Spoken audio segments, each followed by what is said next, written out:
na kutafuta wewe kila kukicha kwa sababu nataka pesa. Unachoka maskini kaka.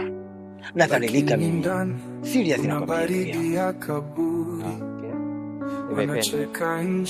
Na vipi kama utagundua kwa ili uweze kuwa tajiri mwili wako unatakiwa uwe na kaburi na nafsi yako iweze kubaki duniani? Sijakuelewa tajiri Matula. Yaani hapo maana yako ni nini? Hapo ni yeye.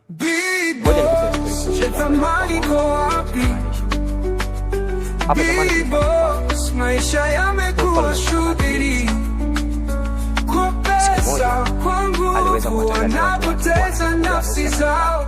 B-boys nani atabaki mwishoni? Na hayo masharti Mikono yao inashika. Miongoni mwa hayo masharti ni kutoa vitu ambavyo wanavipenda au watu wanaowapenda. Na kwa wale ambao walikuwa hawana watu ambao wanaowapenda, walitoa utoa kama kali. Na waligawanyika makundi mawili.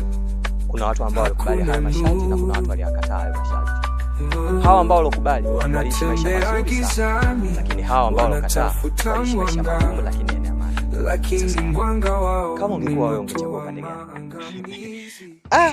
Kaka Matula. Mbona jibu liko wazi sana? Yaani mtu huwezi ukawa na pesa alafu ukakosa amani. Ni kitu umechagua sana. Kwa sababu unaweza kuwa na mwanamke nzuri sana ukampenda naye akakupenda.